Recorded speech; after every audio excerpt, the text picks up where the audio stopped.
નમસ્કાર, આપ જોઈ રહ્યા છો કાનાબાર ન્યૂઝ રાજુલા. આવું જોઈએ આપણે હાલના બ્રેકિંગ ન્યૂઝ. અમરેલી જિલ્લામાંથી લીલા ગાંજાની ખેતી ઝડપાઈ.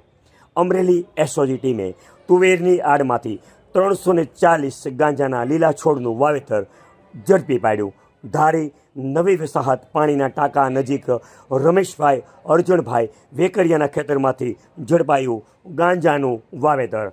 ખેડૂતે ખેતરમાં તુવેરની આડમાં કર્યું હતું લીલા ગાંજાનું વાવેતર. અમરેલી એસઓજી ટીમને રેડ દરમિયાન મળી મોટી સફળતા. આરોપીની કરાઈ ધરપકડ. રિપોર્ટર સંજય વાળા, ધારી.